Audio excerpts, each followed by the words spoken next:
Thank you very much. Congratulations.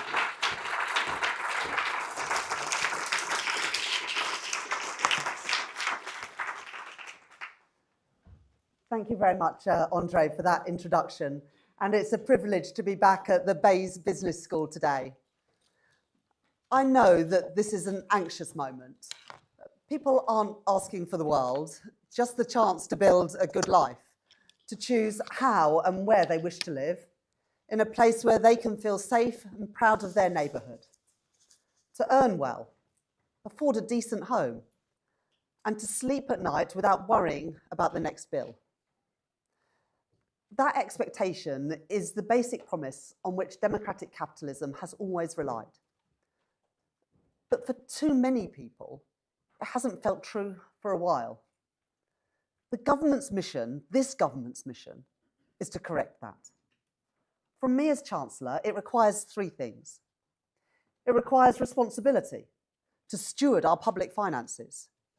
It requires fairness, so that when difficult choices must be made, working people know that their interests are at the forefront of my mind. And it requires a plan to build prosperity, because our collective standard of living is determined not only by our success in keeping prices under control, but also by our ability to get incomes rising, expand opportunity, and build abundance where there is scarcity. We can only do that with sustained productivity-driven growth. My argument is that growth today relies on an active and strategic state, working in partnership with business, to build prosperity that is secure and resilient in a fast-changing world. The object is to turn around our medium-run productivity performance and build an investment-led growth model for the UK. That requires a break with the past, with the laissez-faire politics of the passive state, the fiction that a strong economy could be built on the success of just a few places, and with the instability and wrong-headed policymaking of recent governments. Since the summer of 2024, we've been doing things differently, through an active and a strategic state, delivering stability to create the strong foundations for businesses to plan and to invest, providing public investment to de-risk new opportunities, shape markets and crowd in private investment, and implementing reform to shape an economy that supports the creation of wealth, not its extraction. Finally, I want to set out three big choices, the areas which I have identified the greatest growth and opportunities for the UK in the decade to come, and then the actions that we are taking to grasp those opportunities. Given the conflict in Iran, with economic implications at home and around the world, let me begin with that global context. 2 years ago, in my first Mais lecture, I described the new age of insecurity, marked by the long fallout from the 2008 financial crisis and the seismic events that followed. The global pandemic, war within Europe's borders and now in the Middle East, energy crises and disruptions to global trade. These crises affirm the reality that globalization, as we once knew it, is dead. When I said so in 2023, I was criticised in some quarters, but I don't think today many would deny it. Each crisis has reminded us that ours continues to be an interconnected world, in which a country's competitiveness, openness to trade, and credibility on international financial markets remain critical. But that easy optimism about global economic integration has faded, with shocks in one part of the world transmitted swiftly along fragile global supply chains, impacting prices and living standards here at home. My conclusion was that we must build growth that is both secure and resilient. Growth is the condition for secure and rising incomes, the revenues to support our public services, and a strong state able to safeguard its people. But without security, growth is little more than a thought experiment, an abstraction which dissolves upon contact with the real world. That insight underpins the strategy that I call Securonomics. This is not a protectionist agenda. It's not a defense of incumbents threatened by a truly dynamic market, or a retreat to a naive 20th century statism. Nor is it simply about having an insurance policy, leaving our economic model pretty much unreformed, but paying a greater premium in case of shocks. Rather, it is a necessary adaptation to the global economic context, which every country must navigate. A growth strategy which restores the delicate balance between flexibility and security for working people, attends to the strengths of our supply chains, and takes an active interest in where things are made and who makes them. In Iran, we are witnessing further symptoms of that age of insecurity, which are likely to put upward pressure on inflation in the months to come. But the actions this government has taken has put Britain in a more secure position than on the eve of the Ukraine conflict. Inflation is lower, and we entered this moment with lower borrowing than the G7 average and the path of greatest deficit reduction amongst G7 economies. In a dangerous world, we have invested in our national security, with the biggest uplift in defence spending since the end of the Cold War. An additional £5.6 billion this year to upgrade our Typhoon fighter jets, launch new Navy frigates, and build helicopters. And today we have announced that we are exploring a new mechanism with the Netherlands, Finland, and other EU and NATO partners to collaborate on defence financing and procurement. The aim is to collaborate to strengthen our collective security and resilience by ramping up critical capacities and getting the most out of every pound that we spend on defence. And our energy security plan is taking effect. We've lifted the onshore wind ban, invested in offshore wind in the Celtic and North Sea, unlocked £90 billion in private investment in renewables, invested in a new era of nuclear power at Sizewell C and at Britain's first small modular reactors in Anglesey in Wales, and faced down opposition at every level to do so. And we're starting to see the results. The UK imported 17% less gas in 2025 than we did in 2021. Gas generation plays a reduced role in determining wholesale electricity prices. And our contracts for difference shield bill payers by smoothing price shocks for consumers. This week, the Energy Secretary announced further steps to strengthen energy security, including making plug-in solar panels available in the UK for the first time. And from next month, the energy price cap will be £117 on average lower, thanks to the action that I took at the budget. We are working with our partners to secure oil and gas and liquefied natural gas transit through the Strait of Hormuz.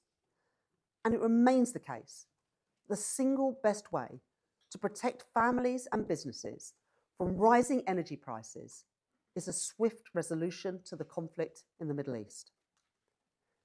We have intervened already to protect the most vulnerable households reliant on heating oil.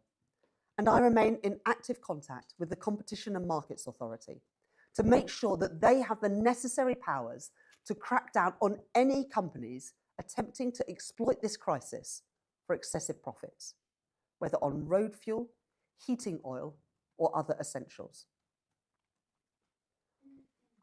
I did not plan to deliver this speech in this context, but it affirms rather than challenges the philosophy that I outlined in opposition and which has guided me in government. In a more volatile world, there are always excuses to put off the hard work of reform. But we must focus on the causes as well as the symptoms of our vulnerabilities. So this is not a moment to prevaricate, not to retreat into comforting old orthodoxies, but to press ahead, to build secure, resilient growth, guided by an active and strategic state. This age of insecurity affects every country, every continent, every trading bloc. Each must adapt. But the task at hand is to build on our strengths, not just to mimic other countries. We are the world's second largest exporter of services, underscored by the ubiquity of our language, the historic strength of our institutions, and our openness to trade. We have world-class creative industries and strong manufacturing specialisms in pharmaceuticals, aerospace, and defence.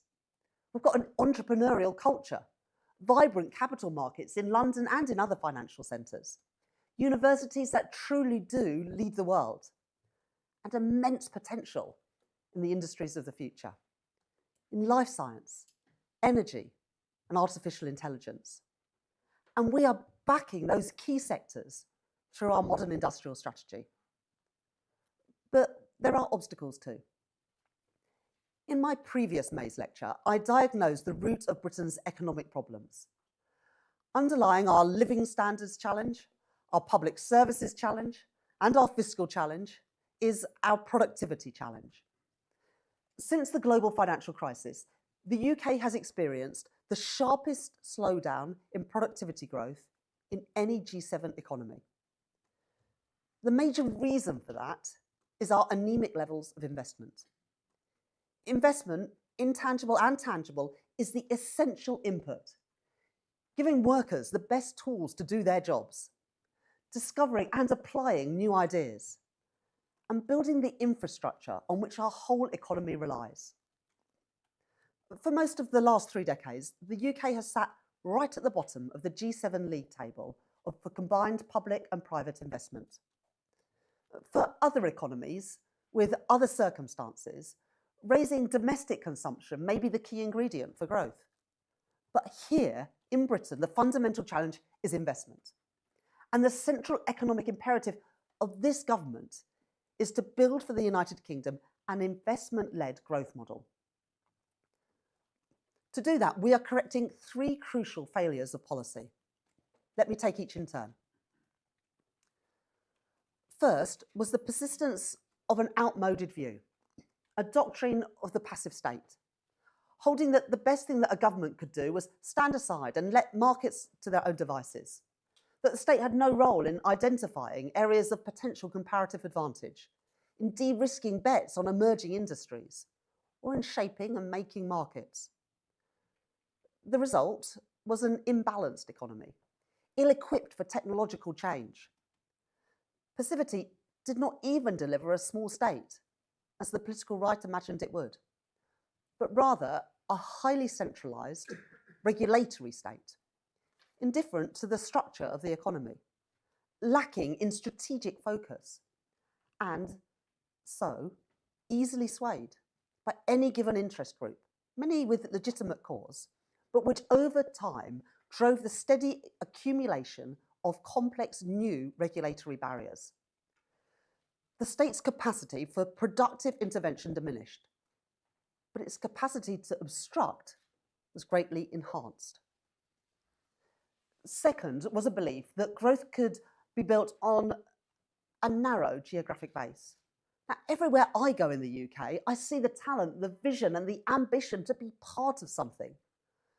But I also see the barriers, the legacies of deindustrialisation, the uneven distribution of opportunity, high housing costs, problems exacerbated by poor public transport, and a highly centralised political system, which together conspire to block the agglomeration effects that can attract and multiply investment.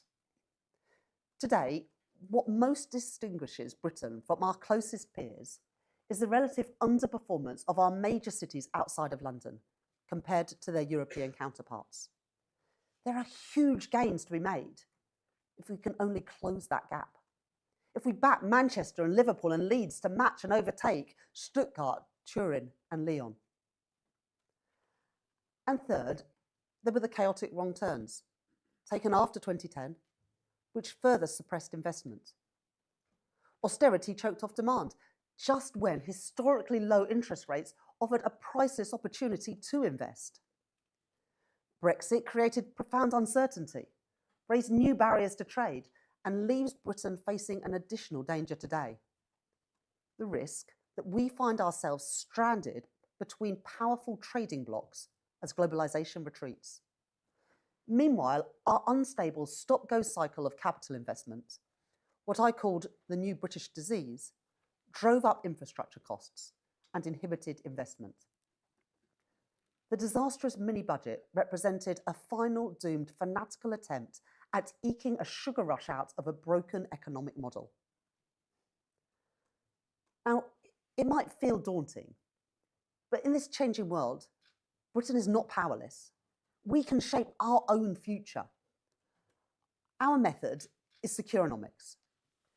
That is built on one crucial idea, that an active and strategic state, working with business, can build and secure resilient growth, stepping up its role in expanding the supply side of the economy, making conscious and deliberate choices about the sectors in which we pursue and in the capabilities that we must protect or grow. An approach embodied in our modern industrial strategy. The active and strategic state is guided by three priorities: stability, investment, and reform.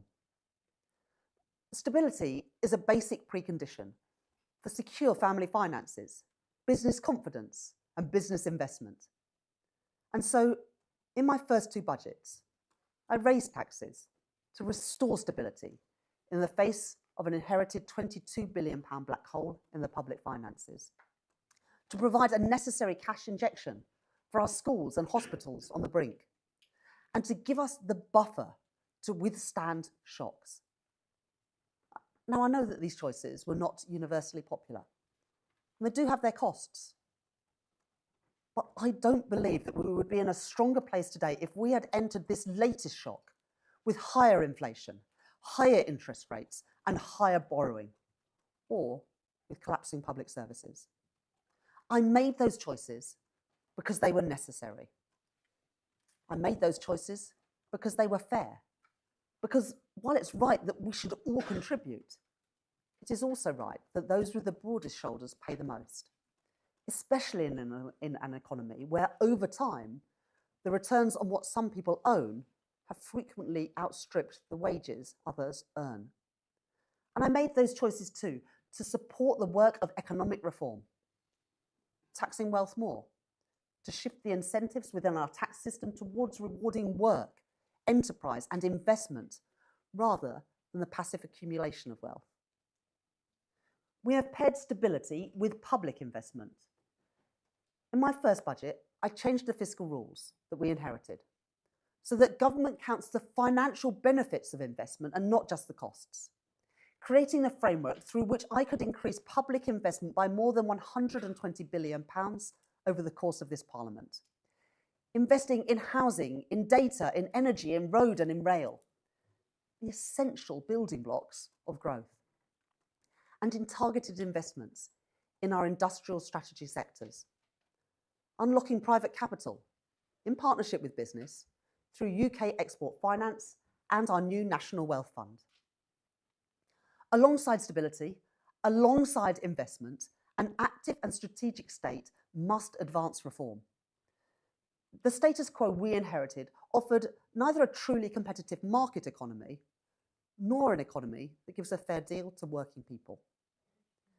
An investment-led growth model depends on us changing that, with a supply-side social democracy, to drive investment and dynamism, redress the distortive concentrations and inequalities of power that shield incumbents from market competition, take on artificial scarcities in land, labour, capital, and in energy, and shift the balance of market power towards workers, consumers, bill payers, and renters.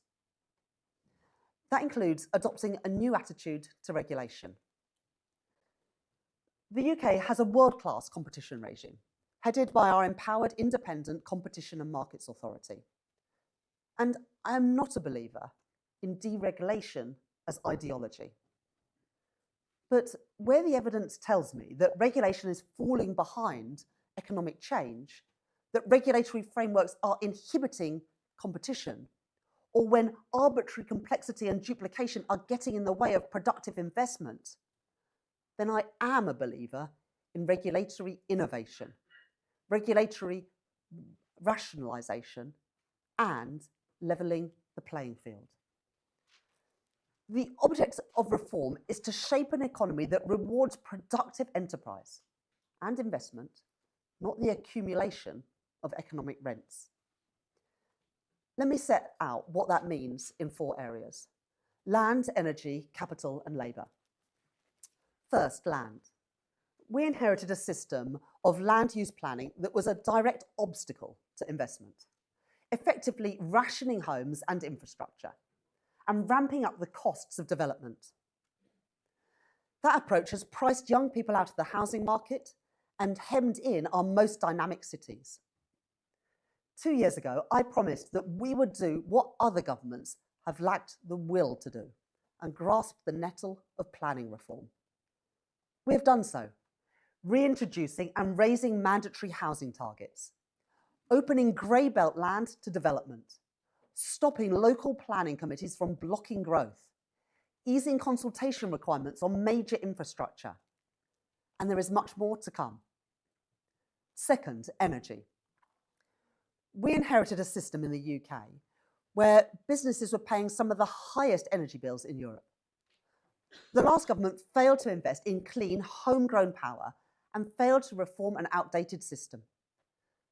The action we are taking on renewables, on nuclear, on reforming the grid is changing that. We will legislate to implement the Finkelton Review to build nuclear faster. And for business, we are expanding the supercharger discount from this April and launching our British Industrial Competitiveness Scheme from next year. And there is much more to come. Third, capital. We inherited a capital system marked both by a failure to supply the capital to invest in growing businesses and a failure to cater to domestic and international investors by nurturing investable propositions here in Britain. So we are opening access to capital through my Leeds reforms and by redirecting capital stuck in pension funds and in ISAs. We are lifting the barriers that block startups and scale-ups from competing with incumbents for investment. Through our regulatory action plan, our reformed listing rules, and a tax incentive overhaul. And there is much more to come. Fourth, our labour market. We inherited an economy that disincentivized employers from investing in capital, facilitating a low-wage, low-investment equilibrium. It made it riskier for workers to move jobs, yielding significant skills mismatches.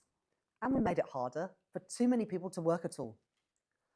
Our Employment Rights Act is about dignity, security, and fairness for working people, creating a labour market with genuine two-way flexibility.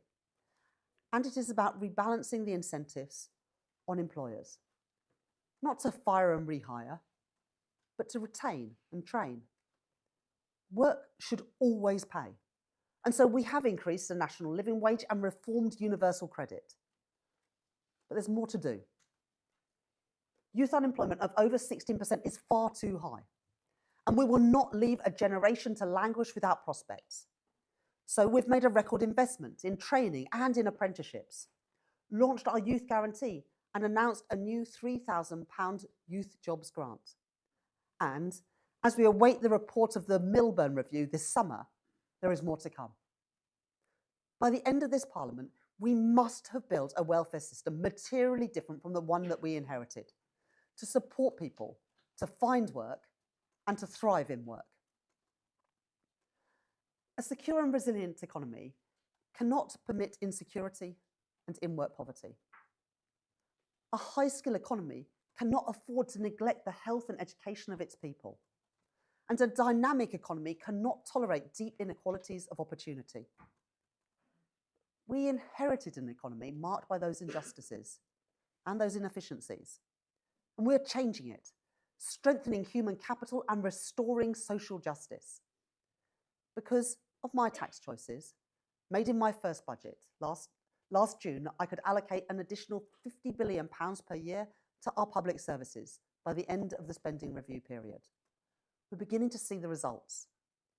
NHS waiting lists at their lowest level in 3 years. More than 500,000 kids and their parents benefiting from 30 hours of free childcare. And from next month, the 2-child limit will be gone for good, lifting almost 500,000 children out of poverty. Much done, much more to do. That is our plan: stability, investment, and reform. I won't pretend that the last 18 months haven't been without their challenges. There have been arguments that we had won on principle before the election about fiscal responsibility, growth, and careful prioritisation, which I have found must be fought and won over and over again to persuade people in practice. And I have experienced a government that justified impatience for change, and at the same time the limits of what can be done and controlled from the centre. When it is businesses, workers, local leaders who innovate, create jobs and drive change. But I've also seen, close up, the real appetite in the private sector, in the public sector, in local government for real change. And we have made progress, with the fastest growth of any European G7 economy across 2025. But we need to go much further. We are in this for the long haul. Embracing an active and strategic state means accepting government's responsibility for influencing the shape and the trajectory of future growth.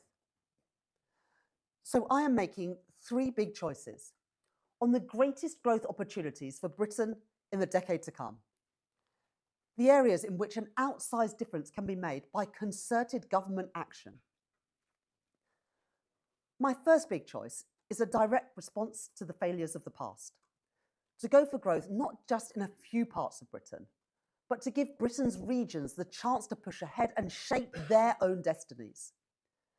That is about fairness, about being a country where every citizen can achieve, succeed, and contribute to our national prosperity, no matter what their parents do, where they grow up, or where they choose to settle down. But it's also an economic imperative. In an unbalanced Britain, we all lose out. Our most dynamic areas constrained with high housing costs, while too many parts of Britain go with their potential untapped, lacking reliable transport connections, denied the agglomeration benefits that come with them, and struggling in turn to attract investment. I know that people are sceptical. They feel that they've heard it all before and had little to show for it. I've been a Leeds MP for 16 years. I get it. For decades, politicians have paid lip service to regional potential, making and then unmaking new institutions, new elected posts, new agencies, announcing new infrastructure projects with great fanfare. But they've lacked the will to give regional leaders the means to shape the destiny of their places and their people. We are doing things differently. First, by rooting our plans firmly in the realities of economic geography. I want every part of Britain to do well. A few cities shouldn't have the monopoly on good work, the wealth that comes with it, or the pride in their local place. All 4 nations and every region has something to contribute, and a claim to a fair share in UK-wide prosperity. Each part of Britain can carve out its own niche in industries crucial to the UK's prosperity and security, drawing on the skills of their workforce, their existing industrial strengths, and the natural assets on which they are built. That's why we stepped in, to assure a future for shipbuilding in Belfast, car manufacturing in the West Midlands, and steel at Port Talbot and in Scunthorpe. And the Business Secretary will publish the government's steel strategy on Thursday to secure a long-term future for British-made steel. That is why our National Wealth Fund is investing in power in Orkney, in critical minerals in Cornwall, and in building a global clean energy supercluster in the north, spanning Northumberland, Teesside and Humberside. It is why we are investing too in the social infrastructure that binds our communities, to turn the tide on neighbourhood decline through our Pride in Place programme, and in the places that drive local prosperity through our Growth Mission Fund. We must be clear-eyed, however, about where the biggest growth rewards lie in today's world. In a modern, service-based economy, dense, interconnected city regions are the fundamental geographic unit for attracting investment, stoking innovation, and sustained economic success. Too often in political debate, the concerns about political geography distract from the realities of economic geography, feeding the dangerous misconception that we must choose between our towns and our cities. I want brilliant, dedicated people in Wakefield, in Rochdale and Barnsley to succeed. They should not have to uproot themselves to do so. There is no reason why they cannot live close to home. A short commute from a good job, if we invest in the tram, the rail and the train infrastructures. And crowding new investment, new opportunities, new wealth, diffusing outwards from growing cities into their surrounding towns. There is another convenient political misconception that must be taken head on. That is that it is a zero-sum game, where opportunity, wealth and investment for one part of the country means another area must miss out. An overheating southeast and an underperforming north are two sides of the same coin, and we are all poorer for it. So we are backing London, our services superpower, with arrangements to strengthen and unlock housing development in the capital. And those details will be confirmed in the coming days. And to free our most dynamic cities to expand and raise up whole new communities. This week, we will launch the consultation on our next generation of new towns. At the centre of our plan for regional growth are two critical growth corridors, already home to world-leading research institutions and dynamic firms. First, we are backing the Oxford to Cambridge Growth Corridor to unleash the potential of our science and technology powerhouses and the towns and cities between them. Investing £2.5 billion in East-West Rail, fast-tracking new reservoirs in Oxfordshire and Cambridgeshire, backing the expansion of Luton Airport and providing over £500 million for transport in Oxford, housing in Cambridge and in a new Cambridge Innovation Hub. We have already announced a consultation on a development corporation for Greater Cambridge, and I can today announce that we will consult on a development corporation for Greater Oxford too. I am doubling the government's initial £400 million commitment in Cambridge, making over £800 million available for upfront land acquisition and infrastructure to support these cities to grow. In both corridors, I want to see deals done quickly. But where landowners are intransigent or insist on unreasonable demands, we are ready to acquire land using compulsory powers, either directly or by standing by local leaders. And I have asked the Housing Secretary to crack on with the work needed to deploy those powers in parallel, so no time is wasted. That's a crucial pillar in our plan for investment and growth. But alone, it is not sufficient. The north of England has waited for far too long for a government that matches warm words with concerted ambition. We can bring the productivity of the city regions of northern England just to the national average. And if we do that, the prize on offer is an economy £40 billion bigger. To make that change, we are investing in the Northern Growth Corridor, home to 9 million people, spanning Liverpool, Manchester, Bradford, Leeds, Sheffield and York, to strengthen Liverpool's position as a hub for life sciences, digital and tech. Make Leeds' expanded Northern Square Mile a destination for global financial services. Establish South Yorkshire as a modern industrial heartland in manufacturing and defence. And make Manchester a global growth cluster in life sciences, advanced manufacturing and digital technologies, including through the government's new Manchester Digital Campus, which I can confirm today is going ahead, moving power and people outside of London. These are commitments backed with real capital and supported by my decision to rewrite the Treasury's investment rules so that all towns and cities get a fair hearing. In July, I announced the biggest ever investment by a British government in transport links within our city regions. £15.6 billion for new trams, new train stations and new bus routes. Better linking Bury with Manchester, Washington with Newcastle and Sunderland, and Rotherham with Sheffield. And better connecting those cities with the Transpennine route upgrade. And our commitment to Northern Powerhouse Rail, the spine of the Northern Growth Corridor. Our new approach means genuine partnership with mayors and local leaders. But spending differently at the centre is not enough. It is no coincidence that Britain is one of the most politically centralised of advanced democracies and one of the most geographically unequal too. While local leaders are asked to plan for the long term, to be accountable for regional outcomes, the fiscal reward for local economic success flows straight to the Exchequer. We need to change that, to liberate our regions from stifling Whitehall orthodoxies. So I'm announcing today an innovative approach to public financing to address viability gaps that hold back growth projects in our cities. The new city investment funds will use an additional £2.3 billion of funding, focused on major city regions in the North and in the West Midlands, giving established regional leaders control over long-term, self-sustaining capital. Theirs to generate returns from, theirs to invest, backed by a commitment to business rates retention. But we must go further. I can tell you today that I have asked my officials to work with mayors and businesses to develop a roadmap for future fiscal devolution to be published at this year's budget.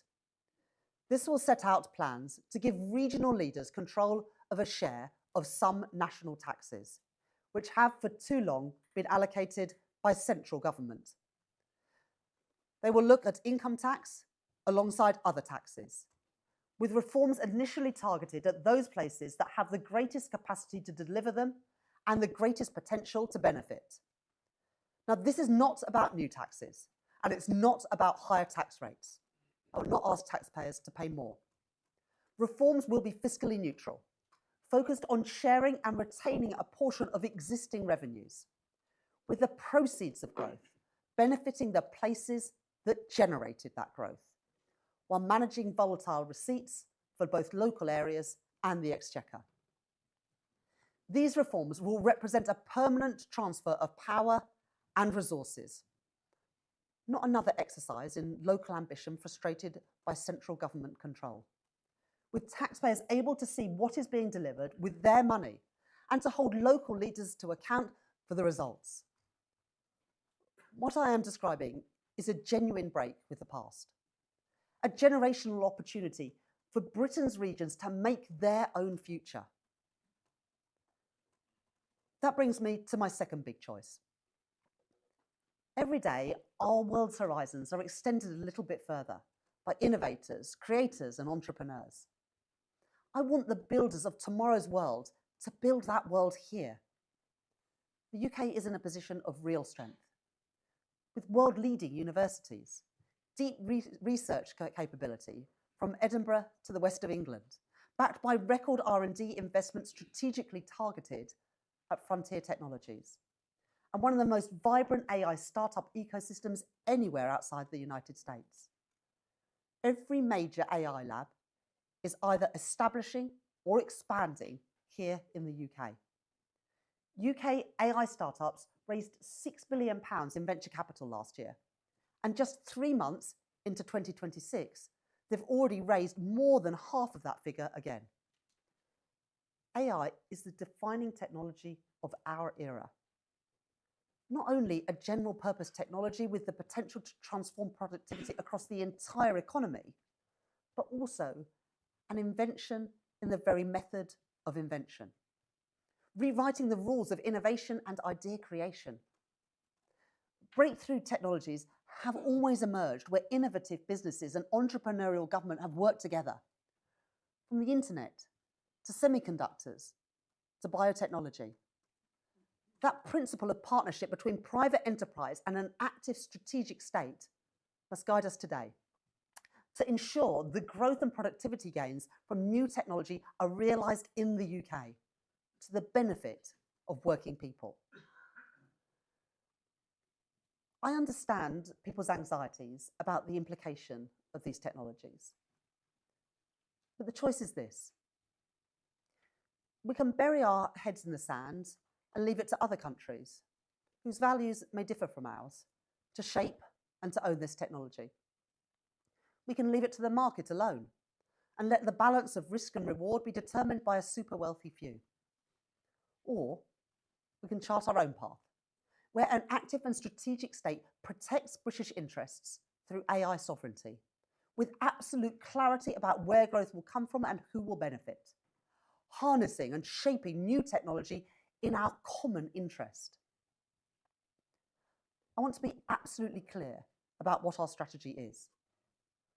First, to build sufficient compute to protect our interests and avoid excessive dependencies on others. Second, to establish our foothold and compete fiercely in the areas where we have real strengths, such as AI applications, AI chip designs, cybersecurity. Third, to maximize the value added by AI to the wider economy and the public sector through accelerated adoption. And fourth, and most importantly, to equip working people with the tools that they need to maximize the rewards and minimize the risks. So first on compute. Here, our focus has been to ensure that the UK has sufficient data centre capacity to protect sensitive data, ensure resilience from global shocks, and support domestic adoption. But data centres are not an end in themselves. What matters more is that we identify and pursue those parts of the supply chain where we can win the global race, marrying a clear-eyed assessment of our competitive advantage with precise analysis of where sovereign capabilities can give us, in Britain, maximum leverage. So second, competing where we can win. The object is a competitive world, is that we can't own the whole stack, any more than we could isolate ourselves from global technological advances. But my starting point is that as AI becomes fundamental to our economies, a thriving domestic AI sector is a critical part of our national resilience. And so we won't build a sovereign wall to shelter behind, but rather a sovereign edge, backing strategic national champions and making sure that internationally competitive companies start, scale, and stay here in Britain. We should already be proud of our record. We are the birthplace of businesses including DeepMind, Wave, and Arm. Deep tech businesses like these are how we'll establish a critical foothold in the AI value chain, protecting British interests by ensuring that British companies are at the frontier of global AI development. For that, Britain must be the place where you can employ the best talent, access the right finance, and be supported by cutting-edge regulation. We have a world-leading talent regime with competitive visas and enterprise management incentives. And we will back workers who want to move firms by placing clear limits on the use of non-compete clauses which inhibit innovation and dynamism. On capital, we reformed the mandate of the British Business Bank and put £5 billion behind British startups. We will launch our sovereign AI unit next month with a £500 million commitment for starting and scaling AI businesses in Britain. And we're making government the first customer for innovative technologies through our procurement rules. We want public procurement to become a launchpad for scale-ups, not a check for global incumbents. We're exploring new ways to procure innovative solutions to priority problems in areas like defence and health. And we will not be agnostic about where things are made and who makes them. Instead, we will stand behind British businesses and British bidders, providing guidance on how national security exemptions should be applied in critical sectors, including in AI. And we are using procurement to give us a head start on quantum computing. Through our advanced commitment, we have pledged to procure up to £1 billion of quantum computers from the first UK companies to successfully make them at commercial scale, firing the starting gun on a global race and making sure that the UK is at the front of the pack. And if regulation is to keep pace with technological change and support AI innovation, then we can't just tweak the rules, but think about regulation in whole new ways. And so the Business Secretary will soon legislate for our new growth labs, modelling a bold new approach to regulation, with the power to make rapid temporary amendments to regulation to safety test and prove application of new tech. So here is my message to every entrepreneur looking to build a new AI product. Come to the UK. We will back your experiment to push the bounds of possibility and to get your product, your creation off the ground. The third pillar of our AI strategy is adoption. We want Britain to achieve the fastest rate of AI adoption of any country in the G7. The AI productivity dividend is how our leading sectors will stay ahead of their competitors. And it's how small and medium and large businesses will grow. So we're backing AI adoption through our AI for Science strategy and our funding for adoption in AI growth zones, including in North Wales and in Lanarkshire. And we are applying AI in the public sector too, supporting diagnostics in healthcare, creating personalised teaching plans for our young people, and reducing admin for care workers so they can spend more time with their patients. Later this year, I will convene business leaders for an AI adoption summit, bringing together leading tech firms with companies ready to adopt and scale AI to grow their own businesses. And fourth, on jobs. People want good jobs that pay well. And they want the same for the next generation too. I know people are worried about technological change and that how those changes may threaten those things that matter. I understand that. So let me say this.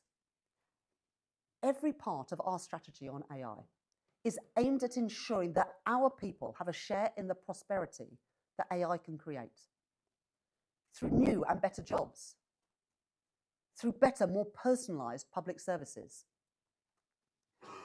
To achieve that, we must equip people with the skills that are right for them and across the whole of Britain to navigate and succeed in this transition.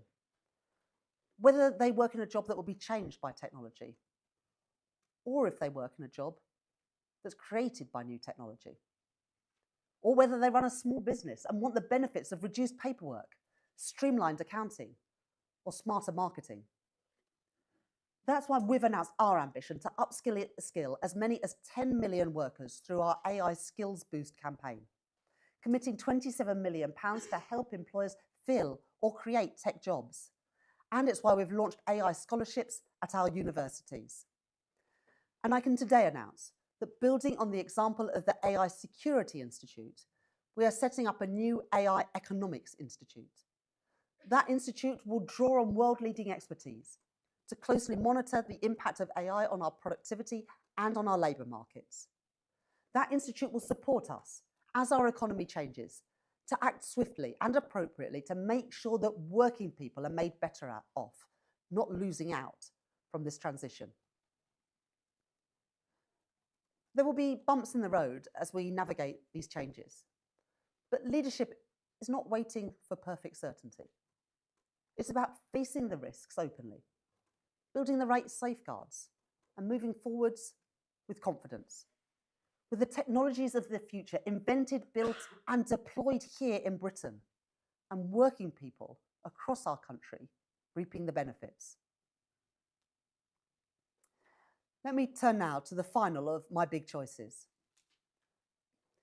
In this age of insecurity, the economic, political, and military strength of our country will rest on strategic alliances. Fleet-footed and pragmatic, where our priorities align around particular issues, and building the deepest partnerships where common interests, common values, and economic gravity align. Our fate as a country is inescapably bound with that of Europe, That is true because of our shared history and our shared values, the friendships and common culture that extend across borders and endure over time. And it is true because of our common interests on trade, on economic security, and our collective security against Russian aggression. We must continue to work together, given the ever greater premium on solidarity and collective effort in our defence relationship. I welcome the steps that we've taken so far, and we will look carefully at any option to allow our participation in the EU's efforts to make a €90 billion loan to Ukraine. Economic resilience in an uncertain world cannot be about turning inwards. Resilience comes from the diversity as well as the proximity of our supply chains and the common values which support our trading relationships.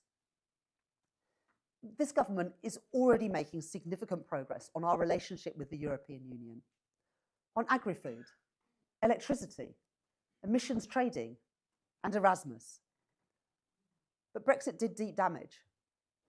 Recent independent studies indicate its GDP impact could be as much as 8%. It has meant higher costs for businesses and therefore higher costs in our shops. It's meant shrinking markets for UK exporters and our strategic industries exposed as protectionist barriers rise worldwide. Deals with India, the United States and other allies are extremely welcome and beneficial. But no trade deal with any individual nation can outweigh the importance of our relationship to a bloc with which we share a land border, with which our supply chains are closely intertwined, and that accounts for almost half of our trade. There is also a strategic imperative for deeper integration between the UK and the EU in our shared need for greater economic resilience.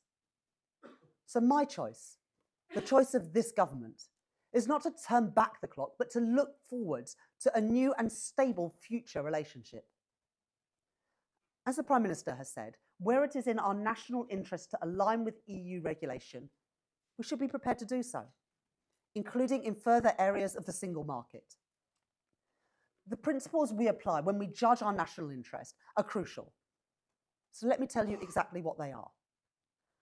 First, that a decision to align should mean higher growth and investment, more jobs and consumer benefits for the long term. Second, that the future direction of policy should be sufficiently stable and compatible in terms of values and objectives. And third, that the UK's economic and national security and resilience should be preserved or enhanced. When those principles are satisfied, alignment should be forward-looking and durable, providing the certainty that businesses on both sides need to invest and grow. Now, there are areas in which regulatory autonomy may be necessary for sectors with unique characteristics or strategic importance for the UK. But that should be the exception, not the norm. To get this right, we must work more closely with businesses, both here and across Europe. But when the economic gains exceed the costs, the trade-off is worth making. The prize is considerable. Costs of doing business reduced for UK and EU companies. New opportunities to export to each other's markets. New experience for travel, for work and study for our young people. Scale-ups, gaining access to deeper pools of capital and talent. Greater choice for consumers, both in the UK and the EU, helping to bring down prices and inflation. A more resilient, more efficient energy system across Europe, and a deeper, more integrated defence industrial base among close allies to repel common threats. All this within a stable economic framework that allows us to keep building the relationship without constant renegotiation of the basic terms. And let me say this directly to our friends and allies in Europe. This government believes that a deeper relationship is in the interest of the whole of Europe. We bring real strengths to that partnership. Our science base, our deep and liquid capital markets, our capabilities in defence and security, our research institutions and our universities. These can be sources of collective European strength. The alternative is more costly and less secure. Both the UK and the EU are taking measures to improve security and resilience in key sectors. We both face the same challenges, such as overcapacity and higher tariffs, which are distorting global markets. If we are to enhance the competitiveness of European industry in the face of global competition, we must work together, remove trade barriers between us, and avoid collateral harm between trusted partners. It is in Britain's and in Europe's collective interest to respond to global challenges as a partnership, strengthening our global competitive advantage. And the truth is this: Britain's future prosperity will not be built in isolation, but through partnerships with those who share our interests, share our values, and share our ambitions. And no partnership is more important than that between the UK and our European neighbours. This will require us to make and win the political argument. And believe me, I'm up for it, because I believe absolutely that closer alignment is the right course for our country. A course chosen as a sovereign nation, a course chosen in our national interest. 2 years ago, in this lecture hall, I said that despite the challenges, I was an optimist about our ability to face them. And despite further challenges that have come our way, I remain an optimist. An optimist about the capacity of an active and strategic state to drive investment and to drive growth. An optimism about the dynamism and the enterprise of British business. An optimist about the talent, commitment, and ingenuity of working people in every part of our United Kingdom. Our mission: to unlock that talent, that commitment, that ingenuity, to pair economic success with security and social justice. No one ever said it would be easy. Nothing worthwhile ever is. And while I have heard plenty of criticisms of this government's policies, what I have yet to hear is a credible or compelling alternative plan. Our method, the active and strategic state, to build an investment-led growth model for Britain. And our plan, stability, investment and reform, to make Britain the place where the industries of the future are created, where the technologies of the future are developed, and where the jobs of the future are secured. All built on the foundation of economic security. That is our mission, our plan, and our method. From investment, growth. From growth, national renewal. Thank you very much.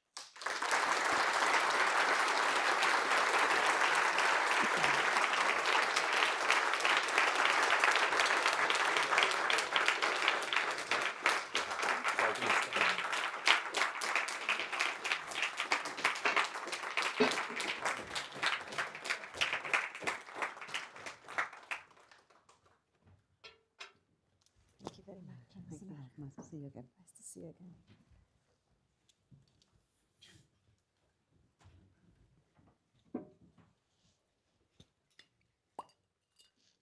Thank you very much, Chancellor, for this inspiring and forward-looking speech. I have really enjoyed the enthusiasm and the ability to look beyond the challenges that we face at the moment. I am also very grateful to you to accept our invite, and it's very nice to have you here again. And with this, I want to open a short Q&A with our audience. So we have a few questions, and the first one, I want to invite one of our alumni from the Executive MBA 2025, Agnese Cigliano. Good afternoon, and thank you for the insights shared. My question is on productivity and connects some of the points mentioned. UK's productivity has fallen behind the one of other G7 countries. And at the same time, UK's science and technology strategy, which includes a lot of AI, as you also explained, is actually one of the most comprehensive in Europe, if not worldwide. How can we harness the latter to solve the productivity problem? Well, thank you very much for that question. I believe that at its roots, our poor productivity performance is because of our poor investment performance over many decades, because it's the capital stock that is going to impact how productive you can be. And if you haven't invested in that over time, it is not there to give workers the tools that they need to be productive in the workplace. And for the last 30 years, we've been at the bottom or close to the bottom of the G7 league table of public and private investment as a share of GDP. And that is why I'm really clear that a growth model for Britain has to be an investment-led model of growth, because it's an investment that leads to productivity, and productivity that delivers growth and the rising living standards and the better public services that bring. Now, we're already beginning to turn that around. In the first 18 months of this government, we were in the top half of the G7 league table with investment as a share of GDP. We haven't been in that place for an awfully long time, but we have to keep that momentum going, unlock private investment, pair it with public investment through the National Wealth Fund, through the British Business Bank. But you're absolutely right that AI, innovation, these new technologies have got to be a driving force for growth. It's why in the spending review last year, I invested a record amount in R&D because that is the building blocks of the future investments and the future productivity growth that we need to see. But all of these things have to be sustained. A stop-go policy of investment and then austerity is not going to work. We have to sustain the public and private investment, give confidence to businesses to invest, but pair it as well with the public investment that I have unlocked, this government have unlocked by counting the benefits of investment, not just the costs for the first time. Thank you. Our second question is from a colleague here at Mais Business School, Professor Anil Keswani. Hello, Chancellor. Yesterday, the Chancellor of the University of Cambridge said the student loan system is broken. What are you going to do to fix it? Well, thank you very much for that question. When we came into government, an awful lot was broken. We had NHS waiting lists of close to 8 million. We had a prison service that was full to bursting point. We had a special educational needs system in our schools, which was not properly funded and was not delivering. I mean, I could go on. We had loads of projects that weren't properly funded, and we had a defence budget that did not meet the needs that we faced in an increasingly uncertain world. So yes, the student loan system is broken, but if we try to fix everything straight away, everything will fall over, because we also have precarious public finances, and that has also been thrown into stark relief the last few weeks since the conflict in the Middle East erupted.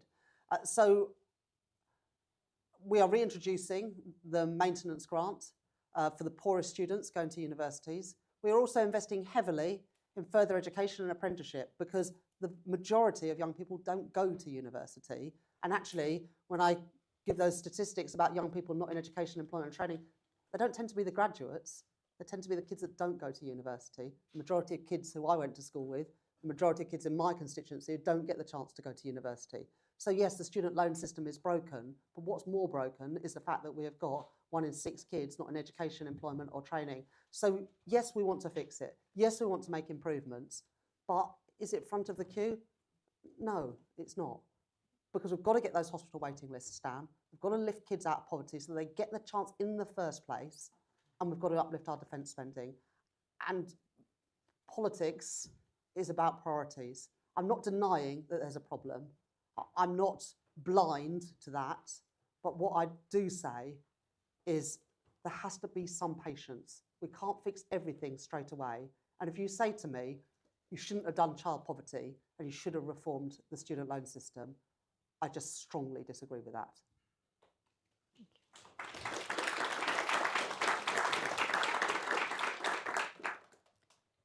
Thank you. Our third question is from Irene Graham, who's the CEO of the Scale Up Institute. Good afternoon, Chancellor, and thank you for being consistent in doubling down on regional innovation and regional investment. I mean, you know, the scale-up economy, 44,000 businesses, 2.3 trillion are across the UK. And those in the industrial sectors, quantum AI, 8 in 10 of them sit outside London and the South East. So Northern Corridor, Supercluster, all very important. When I visit the scale-ups around the country, those in quantum and others, one of their biggest challenges is getting that private sector scale-up capital, the patient capital, and particularly that pension fund institutional role. So with your commitments today, what more are you hoping for from the private sector investors and pension fund investors? You kind of alluded to it, but I want to go a bit more into that. Thanks very much for your question, Irene.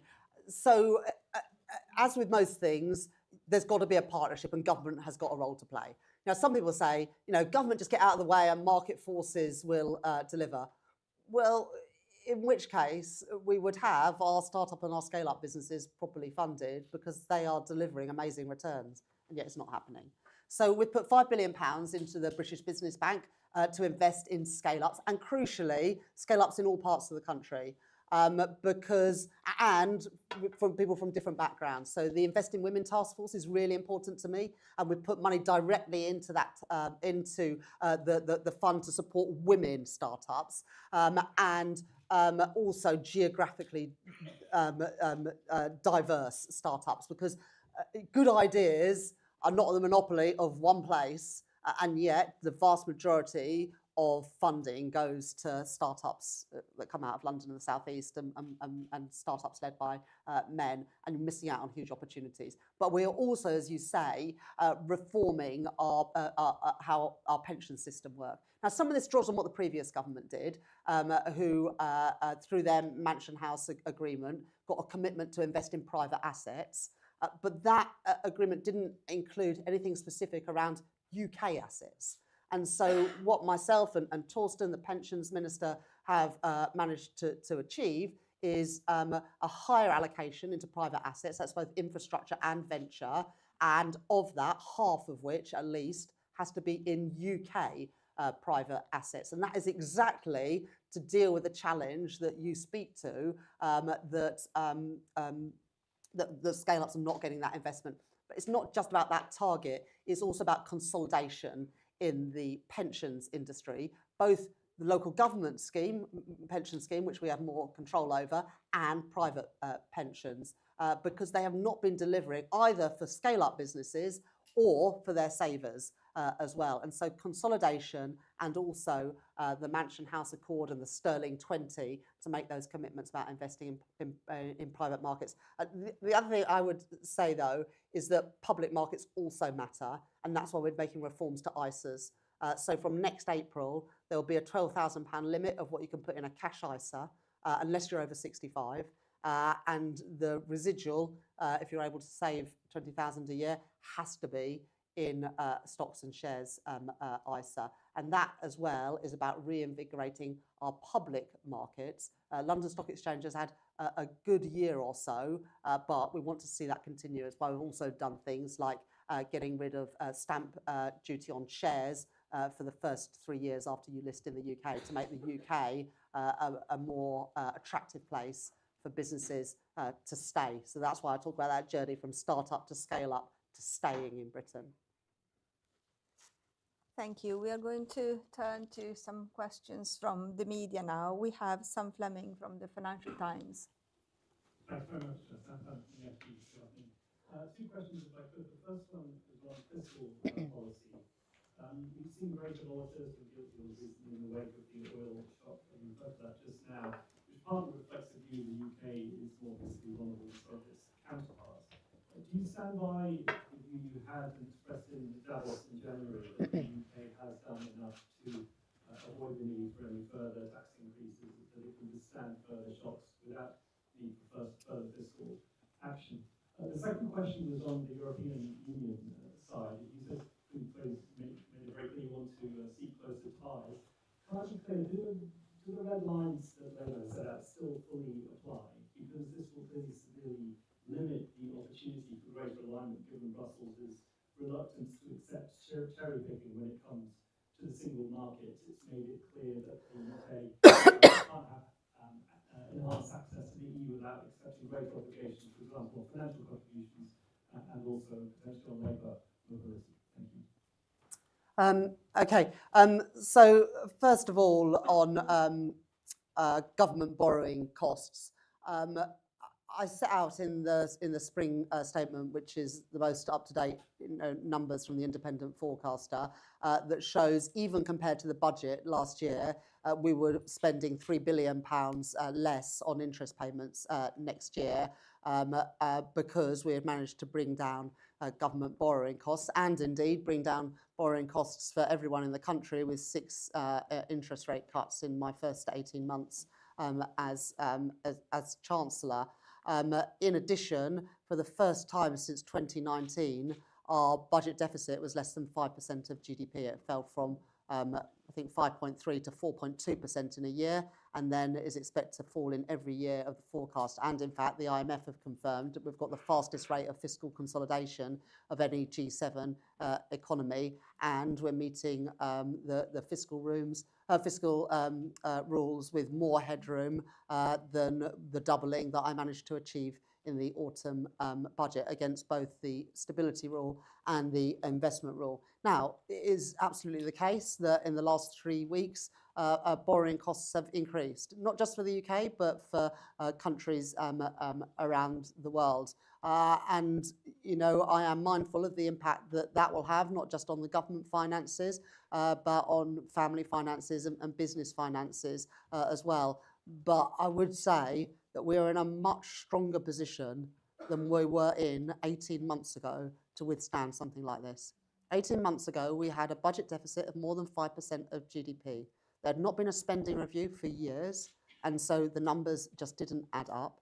And there was a black hole in the public finances in the first year, whereas the last government, 3 months into the financial year, had spent the reserve 4 times over. We didn't use all of our reserve last year, and that shows the better fiscal management of this government compared to the last. I also recognise that one of the things that markets look at is inflation in different countries. But inflation as well is on a downward path in the UK because of the decisions that I took in the budget. So I am confident that we have got our country into a much better place. But anybody who thinks that this is the moment to change course, I just say to them that be very careful about what you are doing and what you are advocating, because we are in a stronger position now because of the fiscal rules, because of the fiscal prudence, which means when a shock comes along, we're better placed to navigate it than we would have been otherwise. And so while people say that I don't agree with all of my decisions, I don't see anyone saying that they have a better plan for managing the economy, managing the public finances, and putting us back on a stable footing. In terms of your question about Europe, we will not be rejoining the single market, the customs union, or bringing back free movement of labour. We were very clear about that in our manifesto, and as with our fiscal rules, which we committed to in the manifesto, we're not going to be breaking our commitments on this either. But if you look at the negotiations we had with the EU last year on SPS, on emissions trading, on electricity trading, it is clear that we have managed to secure for Britain a bespoke deal. And we want to build on that deal, and that is exactly what we're doing. Thanks, Thanks, Sam. Then we have Philip Aldrich from Bloomberg. Yes, thanks, Chancellor. You mentioned that you have great pride in the fact that you're Chancellor overseeing the biggest increase in defence spending in a long time. This procurement deal announced today. But there is a target, an ambition of 3% GDP in this Parliament, and I wondered if, obviously, that's being extremely urgent. At the moment, I wondered if you've got any way of explaining how you're going to get this extra 14 billion potentially needed to get there. Will it be creative financing, spending cuts, that kind of thing? And on closer EU alignment, do you have any idea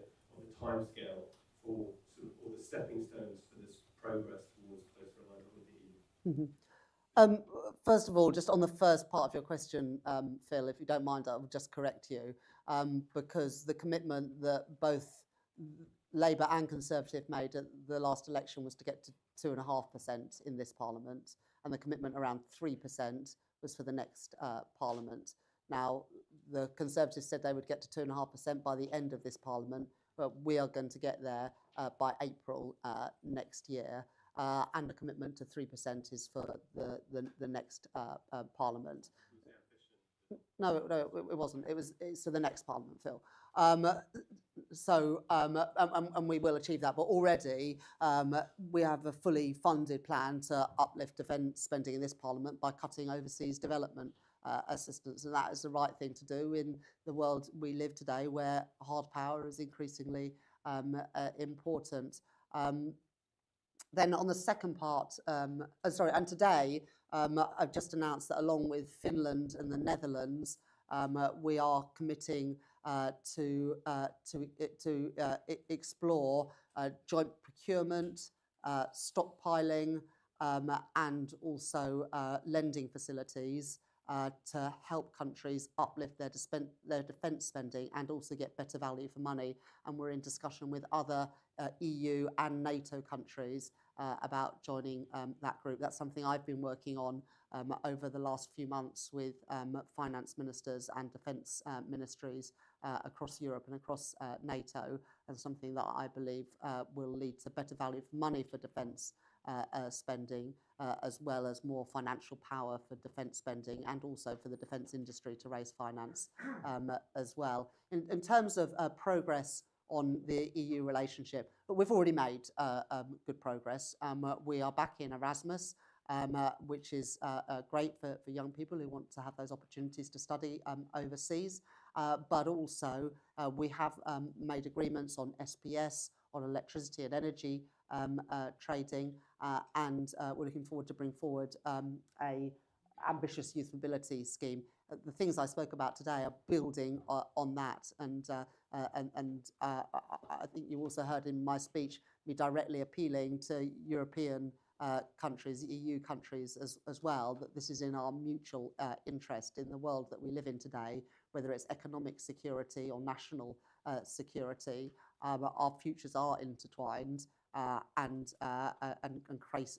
closer alignment and closer trading will be benefit to all of our countries. Thank you. And Ritika Gupta from CNBC. Good afternoon, Chancellor. Ritika here from CNBC.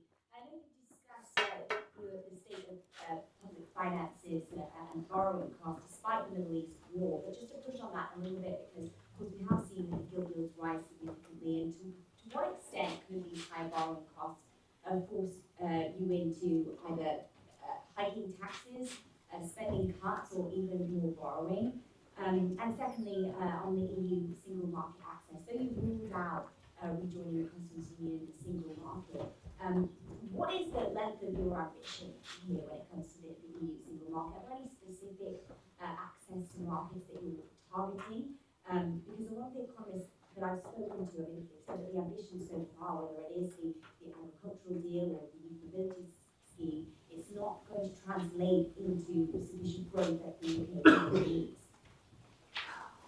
Well, on the first part of the question as well, I set out in my first budget the fiscal rules that this government will adhere to. And every fiscal event or every forecast, people have questioned whether we would be able to live within that framework. And every time I have delivered within that framework. I've delivered a spending review in that framework. I doubled the headroom against the fiscal rules within that framework, and at the most recent forecast just 3 weeks ago, we increased the headroom against both of the fiscal rules that we set. Now, yes, there's been volatility in financial markets the last few weeks. Britain is not unique in that. Every country has seen its borrowing costs increase as traders are concerned around the impact of the conflict in the Middle East on energy prices that will in turn push up inflation, which in turn could push up interest rates. So it is clear what the source of the shock here, and it is not anything to do with what we have done here at home, but we are in a stronger position to withstand those shocks than we would have been 18 months ago when we had a higher deficit, where we did not have properly funded public services because there had been no spending review despite high levels of inflation for many years. So the approach that I've taken in terms of fiscal consolidation and building that headroom means that we are in a stronger position than we were to withstand those shocks. In terms of the EU, I don't think it is right to say that what we have already agreed will not have an impact on growth. In fact, the impact on growth of the things that we have already announced is bigger than any of the other trade deals that we have secured, because half of our trade is with the EU, and even what we've done on food and farming is significant given the amount of trade that flows between the UK and the EU. So there are a lot more benefits to be had. As I used in my speech today, economists are now suggesting that the hit to our GDP is worth around 8% of GDP.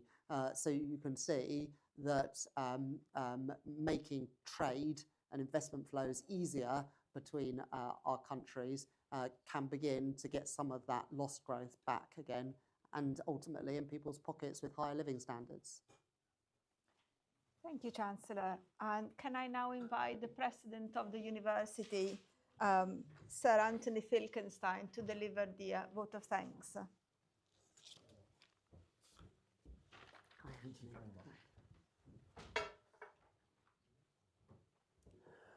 Chancellor, thank you very much indeed on behalf of everyone here today. Events like this lecture not only demonstrate Bayes Business School standing in the heart of the City of London, reflected by the presence here of our rector, the Lady Mayor of the City of London, but also the university's wider commitment to research at the frontier of professional practice, exemplified by the work of the Centre for Banking Research, which hosts the Mais lecture. World events in recent weeks have shown how unsettled the wider landscape remains, with geopolitical tensions that continue to weigh on confidence. Yet moments like this also remind us why institutions like this one matter so profoundly. In challenging times, our commitment to developing thoughtful, resilient leaders takes on even greater purpose and gives us further reason for optimism about the future they will shape. These events don't happen without real effort from real people. Barbara Kazu and the team at Bayes have made this one of the most prestigious platforms in British economic policy, a place where ideas that matter get a proper hearing. Matt Drew and the events team have once again made a complicated event look effortless. We're grateful to all of them. It was a particular pleasure for me to work with Jess Glover from HMT, the Director General for Growth and Productivity, a title that carries some weight when growth and productivity are, as the Chancellor has just reminded us, essentially the whole argument. I should confess that both my sister and elder son have worked at the Treasury. My younger son is there now. So I follow HMT's work with rather more than the usual interest. My advice in passing to the Chancellor is always keep a Finkelstein close at hand. We are, as a family, broadly available, modestly priced. Actually, my son has now become a consultant, so he's less modestly priced. And I think I can say this not entirely without opinions on your policy options. Now to the lecture itself. When you developed the first Mais lecture 2 years ago, you were setting out a framework, Securonomics, very much welcomed, the active strategic state, the foundations on which a serious growth agenda could be built. Today, you've had what I think is the harder task of showing how that framework becomes a realizable program, how intention becomes institutionalized, how strategy becomes something that actually changes the incentives facing businesses deciding where to invest. And above all, the task of securing the collective political determination to achieve what is necessary. The national interest principles set out today are an example of a series of attempts at that. The argument that closer alignment with our nearest neighbours and largest trading partners is not a political retreat, but in fact an economic necessity, is one this audience understands instinctively. It is, of course, good to see the other two vertices of the Golden Triangle receive some support. I thought that was funnier than it turns out. Diagnosis is relatively easy. The UK has no shortage of elegant diagnoses of its growth problems. The theory of change is where the real intellectual work lies.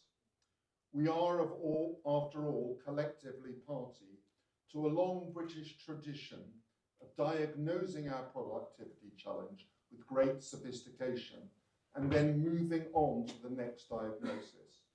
The Chancellor is clearly aware of that tradition. Today, she has made a serious case that this time it is different.